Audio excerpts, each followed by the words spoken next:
자, 우리가 성전을 지을 때라는 제목을 가지고 말씀 나누겠습니다.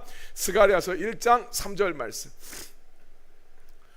같이 말씀 읽겠습니다. 시작. 그러므로 너는 그들에게 말하기를 만군의 여호와께서 이처럼 이르시되 너희는 내게로 돌아오라. 만군의 여호와의 말이니라. 그리하면 내가 너희에게로 돌아가리라. 만군의 여호와의 말이니라. 아멘. 이 스가랴 선지자, 우리 이제 주중에 말씀을 스가랴서를 하게 되는데, 스가랴 선지자는 학개 선지자와 함께 이 바벨론에서 돌아와서 하나님의 성전을 재건해라 라는 말씀을 주로 선포했던 사람이 스가랴 선지자다, 이렇게 말씀을 드렸습니다. 스가랴 선지자는 이분의 예언을 바라보면 모를 때는 좀 이렇게 알쏭달쏭하고 이게 뭐 우리랑 무슨 큰 상관이 있나 이런 생각이 드는데, 이 말씀들이 이렇게 이해가 되기 시작하면 너무너무나 이게 은혜가 됩니다. 그래서 성전을 짓는 것이 어떤 의미를 가지고 있는지, 지금 이스라엘 백성들이 막 성전을 재건하라고 하니까 형편도 안 되고 뭐 여러 가지로 어려워요. 하나님이 막 바벨론에서 돌아와서 막 축복해 주시고 이러면 모르겠는데, 당장 자기들의 삶 속에 뭐 특별한 것도 나타나지가 않는 것 같아요. 그런데 이제 성전을 지으라고 하니까 여러 가지 뭐 이제 왜 이걸 지어야 되느냐, 또 우리가 짓는 성전이 너무나 초라하게도 보이고 막 이러는 거죠. 그러는 이스라엘 백성들한테 성전을 짓는 것이 어떤 의미가 있는지, 또 너희가 성전을 재건하게 되면 어떤 유익이 있는지, 또 성전을 짓는 것에 하나님이 어떤 약속과 어떤 비전을 가지고 계시는지, 이것을 설명해 주시는 것이 스가랴서 말씀입니다. 스가랴는 이제 1장, 우리가 이제 두 부분으로 나눠져요. 1장에서부터 8장까지, 또 이제 9장에서 14장까지가 이제 두 번째 부분인데, 1장에서 8장까지 보면 8개의 이제 환상이 등장을 합니다. 이게 하룻밤에 이제 어느 날 깊은 밤에 이 환상이 시작이 돼서 날이 셀 때 이 환상이 이제 끝이 나요. 그래서 어느 날 밤에 하나님께서 주셨던 이 환상인데, 이 환상 8개 중에서 4개의 환상들을 중심으로 해서 우리가 오늘 성전의 재건의 의미와 유익함, 성전 짓는 것에 어떤 약속이 있는가, 어떤 비전이 있는가, 이 중심으로 말씀을 좀 나누도록 하겠습니다. 자, 성전을 짓는 것은 무엇인가? 자, 1번, 성전 짓는 것이 하나님께 돌아가는 것이다, 그렇게 말씀하고 있어요. 성전 짓는 게 하나님 앞에 돌아가는 거다. 스가랴서 1장 우리 3절 말씀, 우리 아까 읽었는데 다시 한번 읽겠습니다. 시작. 그러므로 너는 그들에게 말하기를 만군의 여호와께서 이처럼 이르시되 너희는 내게로 돌아오라. 만군의 여호와의 말이니라. 그리하면 내가 너희에게로 돌아가리라. 만군의 여호와의 말이니라. 아멘. 하나님이 이스라엘 백성들한테 너희는 내게로 돌아와라, 이렇게 말씀합니다. 근데 이 말씀을 듣고 있는 이스라엘 백성들은 사실은 훌륭한 성도들이에요. 이미 바벨론에서 예루살렘으로 돌아온 성도들입니다. 이 사람들은 대부분 바벨론에서 태어났을 거예요. 누가 70년 옛날에 이렇게 살기 힘들잖아요. 다 바벨론에서 태어났고 바벨론에서 이 살아가면서 삶의 기반이 바벨론에 다 있었던 사람들입니다. 그런데 이 선지자를 통해서 70년이 기간이 지나면 너희들을 돌아오게 하겠다. 그리고 내가 너희들을 회복시키고 너희들한테 메시아를 보내서 너희를 구하겠다는 그 하나님의 말씀, 그것만 붙들고 정말 이 바벨론 번화한 곳에서 예루살렘 황폐한 곳으로 돌아온 그런 성도들이었습니다. 정말 인간적으로 생각하면 쉽지 않은 결단을 했고 정말 하나님의 약속만 믿고 돌아온 아주 그런 좋은 성도들이었어요. 그런데 하나님께서 오늘 그들한테 너희들은 내게로 돌아와야 된다, 이런 말씀을 하시는 거예요. 이 말씀은 그러니까 몸만 돌아오는 것이 아니라 너희들의 마음도 하나님 앞에 돌이켜야 된다, 이런 말씀입니다. 자, 근데 여기서 하나님 앞에 돌이키는 것이 무엇인가? 스가랴서의 맥락에서는 성전을 재건하는 거예요. 너희가 성전을 재건했었을 때 그것이 진짜 하나님 앞으로 돌아오는 것이다, 이렇게 말씀을 합니다. 그리고 주님은 이야기하는 겁니다. 너희가 성전을 재건하게 되면 나도 너희들한테 돌아가겠다, 이렇게 말씀하셨어요. 당시의 백성들은 성전을 재건하면서 의심하기도 하고 이게 과연 될까 의심하기도 하고 회의적인 시각이 많았습니다. 솔로몬의 성전은 자기 조상들한테 이야기를 들으니까 그렇게 화려하고 아름다웠다고 하는데, 자기들이 짓는 성전은 그것보다 규모도 훨씬 작고 보잘것이 없는 거예요. 그러니까 마음속으로 생각했었을 때, 야, 이런 뭐 초라한 성전 지어서 뭐하나, 성전 짓는다고 뭐 별거 있겠나, 이런 여러 가지 생각이 드는 거죠. 근데 하나님은 너희들이 짓는 성전이 초라하든지 화려하든지 성전을 짓게 되면 내가 너희에게 돌아오겠다, 주님이 말씀하시는 거예요. 참 이거 중요한 거예요. 성전을 지으면 그게 초라하든지 화려하든지 성전 짓는 자에게 하나님께서 돌아가신다, 이렇게 말씀하셨어요. 하나님은 이 말씀을 하시면서 너희 조상들처럼 선지자들의 말을 듣고 고집부리지 말아라, 이렇게 이야기합니다. 하나님 말씀을 전했던 선지자들도 다 죽고 그 말씀들 들었던 너희들의 조상들도 다 죽었지만 하나님이 너희들한테 선포했던 그 말씀은 그대로 이루어지고 있다. 야, 전했던 사람, 들었던 사람은 다 죽었어도 하나님이 주신 말씀은 그대로 실현되지 않았느냐?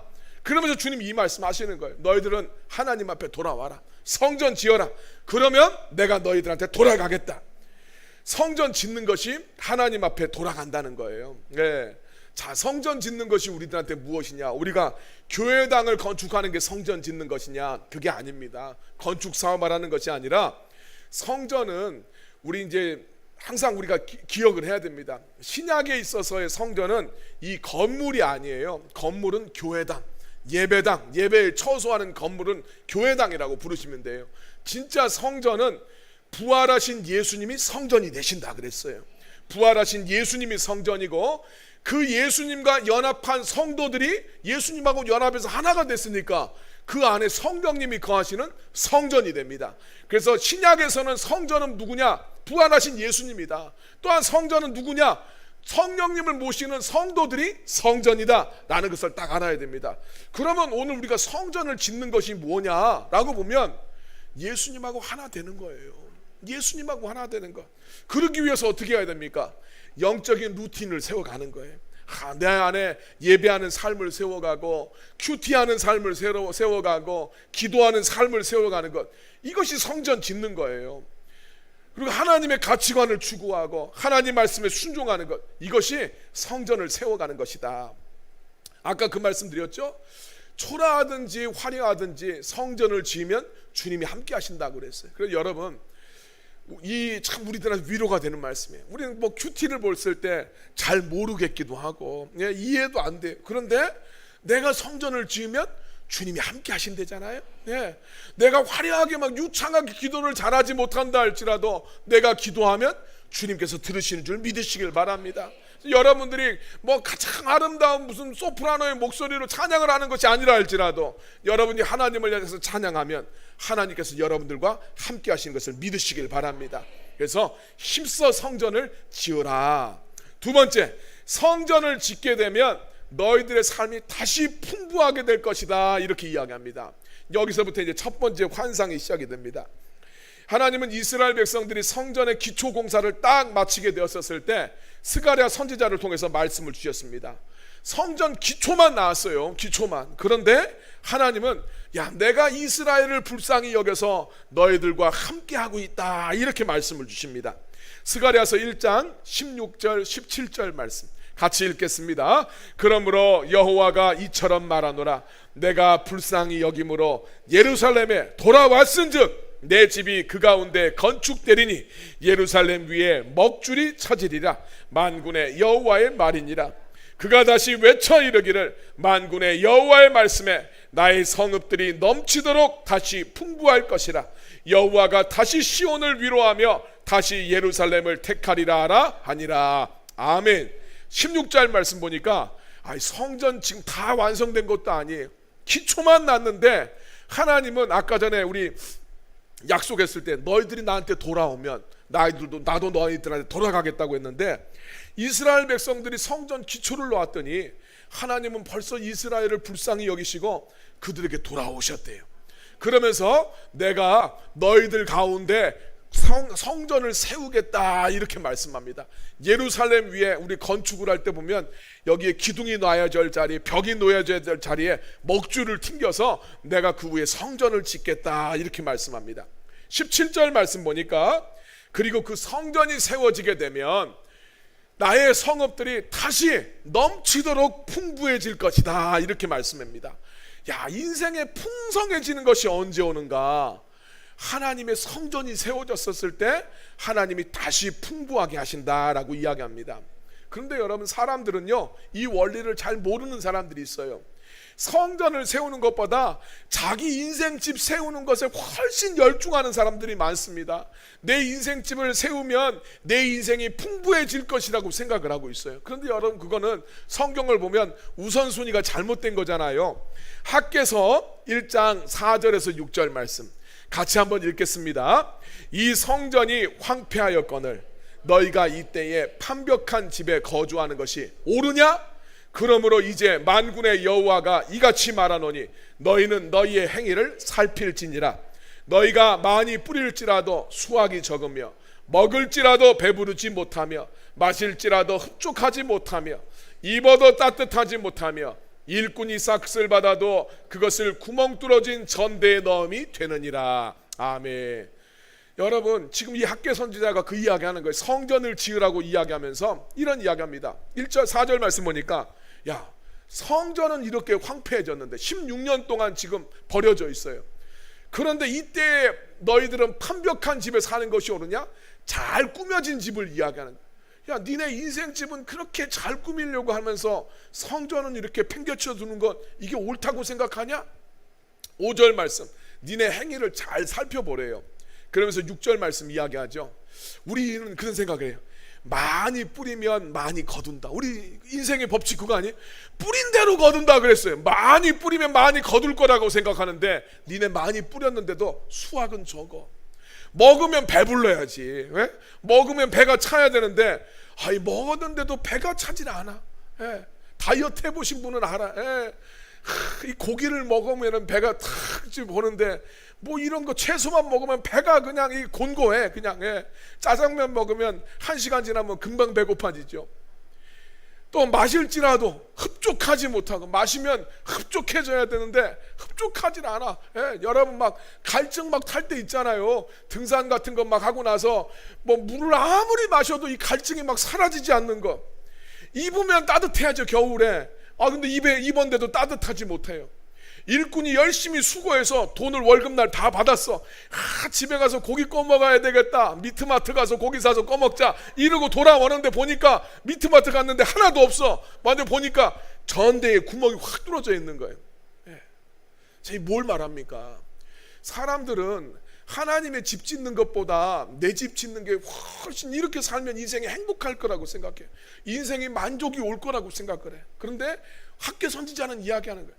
야, 하나님의 집이 황폐해져 있으면 니네 인생에 만족이 없다, 흡족함이 없다. 여러분, 이거 참 그러잖아요. 하긴 하는데 흡족해야지. 네? 흡족해야지. 월급을 받으면 이게 뭔가 좀 받는 맛이 있어야지. 맨날 부족하고, 네? 물을 마셔도 이 갈증이 안 사라지고, 먹으면 배가 불러야 되는데 이게 뭐가 근기가 안 차고 막 이러면 얼마나 답답합니까? 이 원인을 이야기하는 거예요. 니네가 성전은 안 짓고 니네 인생집 짓는다고 그렇게 하는데, 그러니까 니네 그런 거다 지금 이야기하면. 그래서 주님이 이런 거잖아요. 니네 행위를 잘 살펴봐라. 근데 이 비밀을 모르고 더 많이 뿌리고 더 열심히 내 집 잘 지으면 인생 행복할 거라고 그러는데, 그렇지 않다는 거예요. 여러분, 다시 풍부해지는 은혜는 어디서 오는가? 풍부해지는 것은 만족감이 있는 거예요. 예. 우리의 삶의 만족감이 언제 생기는가? 하나님이 함께 하셔야 돼요. 예. 그것을 위할 때, 성전을 지을 때, 삶의 우선순위가 생길 때 여러분 진짜 만족감이 생겨요. 이것저것 많이 한다고 인생에 만족감 생기는 게 아니에요. 남들처럼 다 한다고 해서 인생에 만족감 생기는 게 아니에요. 여러분, 갈증 난다 그래서 아무 물이나 다 마셔도 되는 거 아니잖아요. 목말라도 바닷물은 마시면 안 되잖아요. 더 갈증 나잖아요. 그거 어느 정도 더 마시면 정말 이건 죽잖아요. 네. 생수를 마셔야 돼요. 하나님이 우리 인생의 생수 되십니다. 여러분, 하나님의 우선순위를 여러분 확보하시기를 주님의 이름으로 축원합니다. 세 번째, 성전 지을 때 하나님이 너희들의 대적을 꺾으실 것이다, 이렇게 이야기합니다. 이게 두 번째 환상이에요. 하나님이 스가랴한테 두 번째 환상을 딱 보여줍니다. 보는데 이 환상이 뭐냐면, 갑자기 4개의 뿔이 딱 등장을 합니다. 하나님 앞에 물어봤어요. 이 뿔이 뭡니까? 이스라엘 백성들을 이 세상 가운데 흩어버렸던 그 뿔이다. 이게 뭐냐면, 이스라엘 백성들을 심판해서 잡아간 세상의 세력들이에요. 뒤에 성경 말씀 보면 이스라엘의 백성들이 고개를 들지 못하게 만드는 거예요. 그러니까 백성들을 압제하고 그들을 압박하고 세상에서 주눅들게 만드는 세상의 세력, 세상의 문화를 이야기하는 거예요. 그 다음에 4명의 대장장이를 하나님이 보여주시는데 이건 또 뭡니까? 라고 했더니 그 대장장이들은 이스라엘 백성들을 압제하는 그 뿔을 꺾어서 땅바닥에 던져버릴 자들이다, 이렇게 말씀을 합니다. 이 환상을 보여주시는 것은 하나님이 이스라엘을 압박하고 그들을 굉장히 주눅들게 만드는 이 대적들을 하나님이 심판하실 것이다 라는 것을 보여주는 그런 약속이었습니다. 근데 여기에 대장장이라고 나와 있는 이 단어를 번역을 하면 장인이에요. 장인.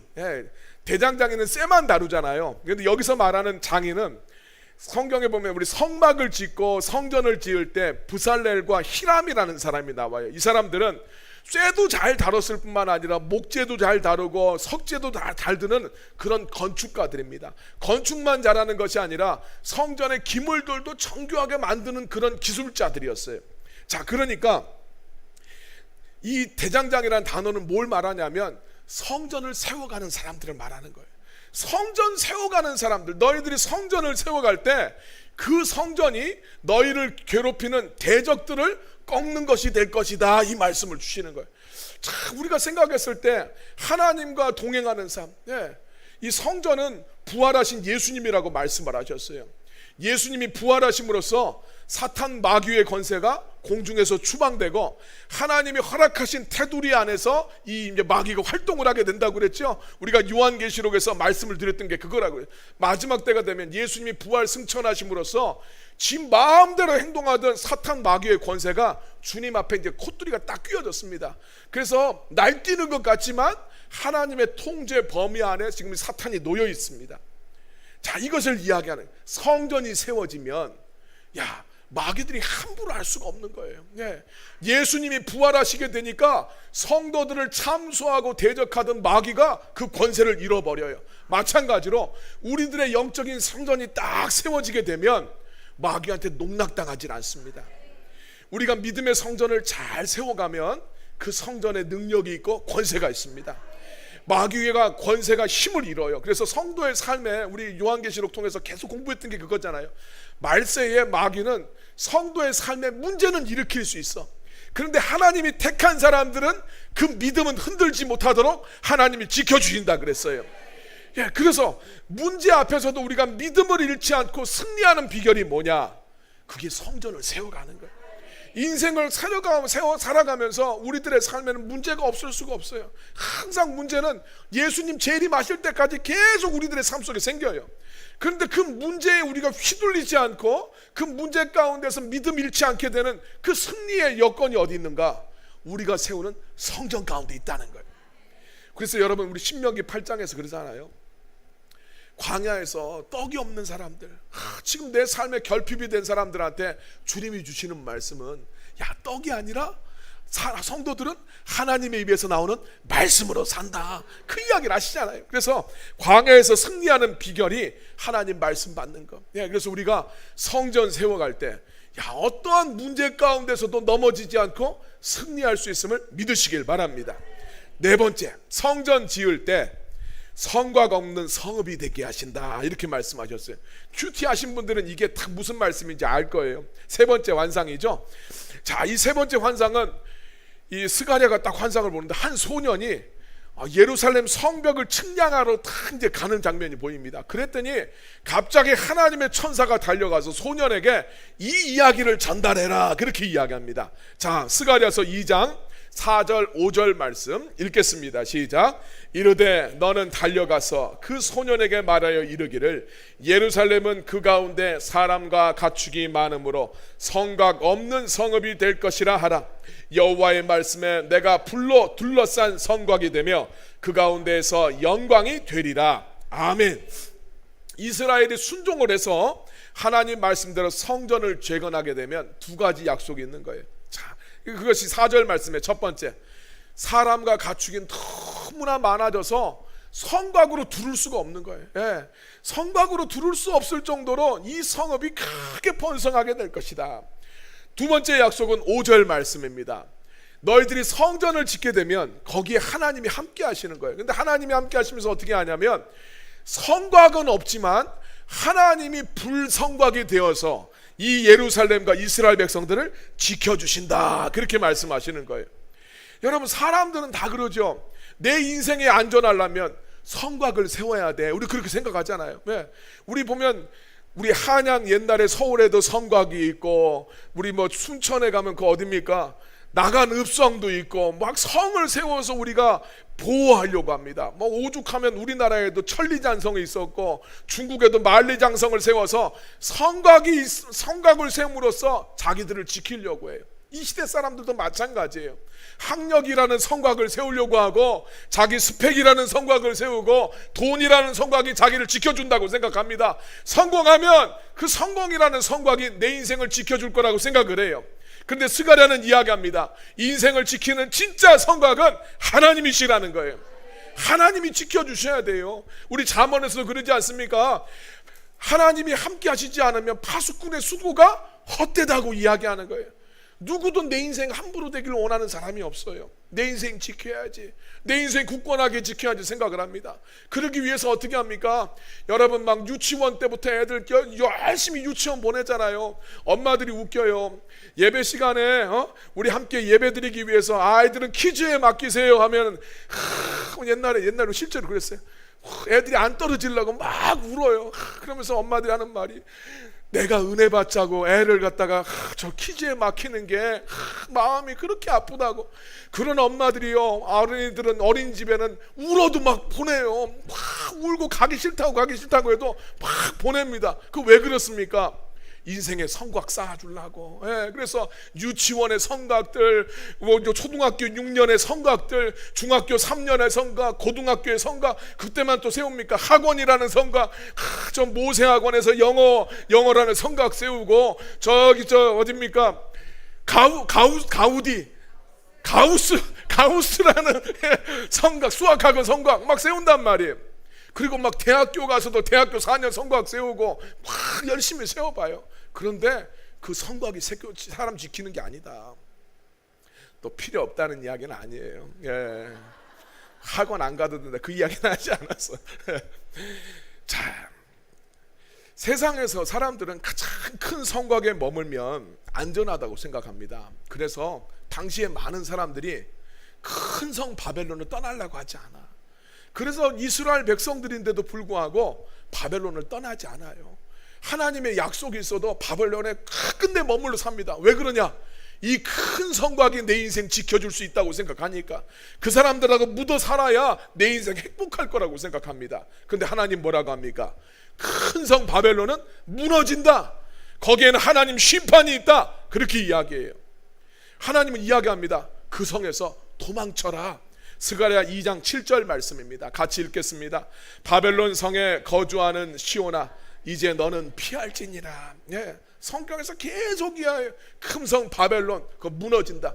이집트라는 성은 무너진다. 로마라는 성은 무너진다. 그 이야기하고 있어요. 하나님 안에서 안정감을 찾지 않고 자기의 능력, 자기의 힘 속에서 안정감을 찾으려고 하는 것, 이게 큰 성 바벨론이에요. 네. 하나님 의지하지 않는 것, 이게 바벨론이에요. 그리고 이 바벨론은요, 전염시키는 힘이 세요. 예. 그 힘과 능력 속에서 많은 성도들을 다 미혹을 합니다. 야, 하나님이 네 인생 안 지켜줘. 네 인생에 이거 있어야 돼. 하나님만으로 되지 않아. 자꾸 그렇게 미혹합니다. 그래서 하나님이 이 바벨론을 심판을 해요. 미혹하는 자라고 이야기하잖아요. 함께 거기에 머물러 있으면 같이 망하는 거예요. 아브라함의 조카 롯이 하나님이 악하게 보는 소돔 땅에 머물다가 어떻게 됩니까? 쫄딱 망하잖아요. 그래서 주님이 거기서 도망치라고 이야기하는 거예요. 그래서 하나님이 항상 끄집어냅니다. 이집트라는 큰 성에서 하나님이 끄집어내시고, 바벨론이라는 큰 성에서 하나님이 끄집어내시고, 소돔이라는 잘 나가는 성에서 끄집어내시고, 너희들은 어디 있으라는 겁니까? 하나님 약속의 땅에 있으라는 거예요. 예. 그리고 이 바벨론이 항상 성도들을 압제합니다. 이것은 하나님의 눈을 찌르는 행위와 같다. 그래서 하나님이 이들을 심판하시겠다고 말씀을 하셨어요. 그래서 하나님께서는 너희가 성전을 지으면 내가 너희들과 함께 할 것이다. 너희는 내 백성이 될 것이다. 그렇게 말씀하셨어요. 세상을 믿고 의지하지 말고 하나님 믿고 의지하시길 바랍니다. 그래서 정말 하나님을 믿고 의지한다면 성전을 힘써 세우시길 바랍니다. 다섯 번째, 성전은 이스라엘을 구원할 영적인 비전이에요. 이것이 네 번째 환상입니다. 누더기 입은 여호수아 제사장이 하나님 앞에 서 있는 환상이 이제 네 번째 환상이죠. 그 옆에서 사탄이 하나님 앞에 막 이야기하는, 하나님, 저 제사장이 내가 대제사장인데 저렇게 더러운 옷을 입고 사역을 하겠다고 난립니다. 이거는 제사장의 저 자격이 없습니다. 쓰지 마십시오. 이 이야기를 하는 거예요. 그런데 하나님은 어떻게 하시는가? 사탄의 입을 다물게 만들시고 여호수아의 더러운 옷을 벗기시고 아름다운 옷을 입히십니다. 그리고 정결한 관을 씌워서 제사장의 사역을 할 수 있도록 하나님께서 이끄시는 것이 스가랴가 본 네 번째 환상이에요. 여호수아는 하나님 앞에서 제사장으로서 사역을 할 만한 자격이 없어요. 근데 하나님이 그에게 은혜를 베풀어 주셔서 그를 사용하신다는 말이에요. 자, 그러면 여호수아는 주님 앞에 어떻게 반응을 해야 되는가? 스가랴 3장 7절 말씀입니다. 같이 읽겠습니다. 만군의 여호와의 말씀에 내가 만일 내 도를 행하며 내 규례를 지키면 내가 내 집을 다스릴 것이요 내 뜰을 지킬 것이며 내가 또 너로 여기 섰는 자들 가운데 왕래하게 하리라. 아멘. 제사장은 하나님의 도를 지키고 주님 말씀에 순종을 해야 돼요. 자격 없는 자에게 은혜를 베풀어 주시면 그것으로 끝이 아니라 순종이 필요하다는 거예요. 네가 순종하게 되면 하나님의 집과 뜰을 다스리고 지킬 수 있게 해주시겠다 주님 말씀하셨어요. 다시 말해서 하나님의 집이 어딥니까? 성전이죠. 제사장의 사역을 감당할 수 있도록 내가 허락하겠다라는 말씀입니다. 그리고 또 하나의 특별한 약속을 해주시는데, 우리 저 말씀 밑에서 두 번째 줄부터 보면 네가 또 여기에 섰는 자들 가운데 왕래하게 하리라. 여기는 어딥니까? 하나님 계신 곳이에요. 하나님과 천사들이 있는 곳인데 이곳에 왕래할 수 있게 된다. 이 말은 하나님을 대면해서 만나고 하나님하고 교제할 수 있는 은혜를 내게 베풀어 주겠다 하시는 이야기입니다. 그리고 하나님은 이 환상이 하나님이 보내시는 메시아를 통해서 이루어질 예표적인 사건이다라고 이야기했어요. 그러니까 이 환상이 뭘 말하냐면 성전을 세우게 되면 너희가 이런 은혜가 있을 거야 라는 뜻인데, 그것은 예수 그리스도를 통해서 이루어지는 사건이라는 것을 상징적으로 이 환상이 보여준다는 겁니다. 자, 스가랴서 3장 8절 말씀 함께 읽겠습니다. 대제사장 여호수아야, 너와 내 앞에 앉은 내 동료들은 내 말을 들을 것이니라. 이들은 예표의 사람들이라. 내가 내 종 싹을 나게 하리라. 아멘. 하나님이 이 환상을 통해서 보여주시고 싶으신 것은 예수님을 통해서 이루어질 하나님의 구원의 사건을 이야기하는 겁니다. 그러면서 주님이 내가 내 종 싹을 나게 하리라 했는데, 싹은 구약 성경에서 메시아를 말해요. 그러니까 내가 내 종 메시아를 너희들한테 보낼 것이다 라는 이야기입니다. 자, 그렇게 해서 이 메시아를 보내서 무엇을 하시느냐? 스가랴서 3장 9절 말씀 같이 읽겠습니다. 시작. 만군의 여호와가 말하노라. 내가 너 여호수아 앞에 세운 돌을 보라. 한 돌에 7 눈이 있느니라. 내가 거기에 새길 것을 새기며 이 땅의 죄악을 하루에 제거하리라. 아멘. 여호수아 앞에 한 돌을 세웠어요. 구약 성경에서 돌은 메시아를 뜻해요. 여호수아 앞에 하나님 메시아를 딱 보여주시는데 7 눈이 있습니다. 세상의 모든 것을 꿰뚫어 알고 있는 그 메시아라는 걸 이야기합니다. 거기에 새길 것을 새긴다라는 것은 반드시 이루신다는 이야기예요. 뭘 이루시는가? 이 땅의 죄악을 하루에 제거하겠다. 자, 이 땅의 모든 사람들의 백성의 죄악을 메시아를 통해서 단번에 영원히 제거하신 다음에 하나님 앞에 설 수 없는 너희들을 하나님 앞에 서게 만들어 주겠다라는 말씀입니다. 그래서 대제사장 여호수아가 더러운 옷을 입고 하나님 앞에 섰을 때 그 더러운 옷을 하나님이 벗기시고 아름다운 옷을 입혀서 제사장으로 사용하겠다는 환상은 하나님 앞에 죄로 인해서 더러워서 쓸 수 없는 인간을 예수 그리스도의 보혈을 통해서 그들의 모든 죄를 단번에 영원히 씻어버리시고 이스라엘 백성들을, 하나님을 영접하는 모든 백성들을 하나님의 제사장으로 삼으시고 하나님이 예수님을 통해서 그들이 주님 앞에 나올 수 있도록 인도해 주시겠다라는 이런 환상의 말씀이었어요. 자, 그래서 성전을 세우게 되면 우리가 영적인 루틴을 회복하고 하나님하고 동거하고 하나님의 비전을 가지고 살아갔을 때 거기에 약속이 있습니다. 첫 번째, 어떤 약속입니까? 그것이 하나님 앞에 돌이키는 거다. 성전을 지으면 하나님하고 연합해서 살 수 있게 돼요. 예. 그냥 이스라엘 백성들 몸은 돌아와 있습니다. 약속의 땅에. 그런데 성전이 안 세워져 있으면 하나님은 돌아온 곳으로 취급을 안 하는 거예요. 그러니까 여러분, 교회에 다닌다고 해서 그냥 다 지금 내가 하나님과 함께하는 것이 아니라 내가 성전이 안 세워져 있으면, 내 성전을 세우지 않으면 하나님하고 함께하고 있지 않다는 거예요. 그래서 여러분, 하나님하고 함께하는 영적인 루틴을 살리세요. 예배를 살리시고 기도를 살리시고 큐티도 살리세요. 그게 진짜로 성전 세우는 거다. 그리고 인생집 세우는 거 열심히 해야지. 근데 우선순위는 뭐냐? 성전 세우는 거다. 예.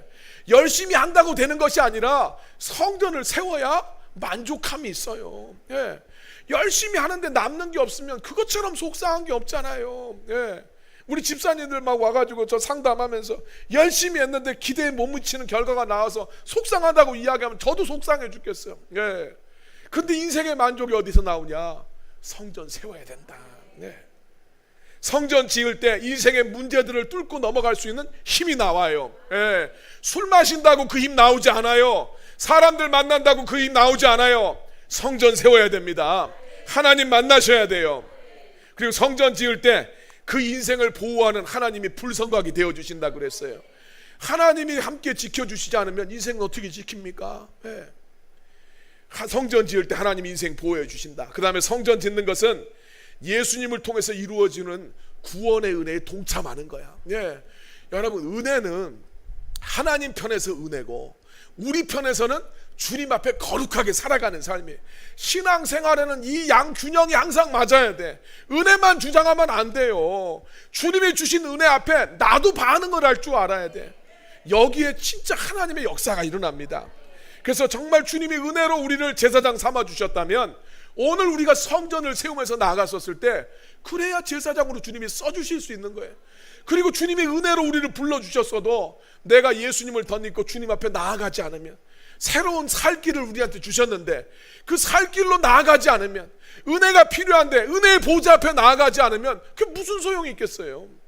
여러분, 예수님이 죽으심으로써 하나님 앞에 기도하러 나아갈 수 있는 그 길을 열어주셨어요. 여러분, 그 길을 헛되이 여기지 마세요. 성전을 힘써 지으심으로써 하나님하고 여러분 교통하기를 원하십니다. 여러분, 말씀을 전하는 자나 듣는 자가 사라져도 하나님의 말씀은 살아서 그대로 역사한다고 그랬습니다. 그래서 우리 첫 번째 환상에 보면 이 말 탄 사람들의 환상을 통해서 페르시아라는 나라가 너무나 견고해요. 예. 하나님이 이스라엘을 들어서 사용한다는 약속이 언제 이루어질지, 저 페르시아가 좀 흔들려야 이스라엘 나라가 뭔가 소망이 있는 것 같은데 페르시아는 너무나 짱짱한 거예요. 그때 하나님께서 뭐라고 말씀하십니까? 천사에게 위로의 말씀을 주시고 좋은 말씀을 주시면서 하나님의 비전을 이야기하잖아요. 예. 하나님의 계획이 있다. 예. 우리가 마찬가지예요. 우리가 살아가면서 성전을 세운다고 했었을 때 세상에 뭐가 변화하지도 않는 것 같아. 내가 이렇게 한다고 해서 무슨 변화가 있을까? 무슨 역사가 있을까? 신앙생활 열심히 한다고 해서 그게 내 삶 속에 무슨 큰 유익이 있을까? 이런 의심이 찾아오겠지만 오늘 말씀을 기억하세요. 말씀을 전했던 사람이나 듣는 사람은 사라져도 하나님의 말씀은 역사한다. 여러분들이 오늘 말씀을 듣고 여러분이 성전을 지었었을 때 정말 말씀을 전하는 자나 듣는 자가 사라져도 반드시 역사하시는 그 하나님의 말씀을 여러분들이 붙잡는 것이 됩니다. 그것이 바로 아멘의 역사예요. 여러분, 힘써 성전을 지으셔서 아멘의 삶, 하나님이 주신 그 말씀의 역사가 어제나 오늘이나 동일하게 역사하시고 그 하나님이 성경에서만이 아니라 내 삶 속에서 역사하시는 하나님의 능력을 여러분이 맛보게 되기를 예수님의 이름으로 축원합니다.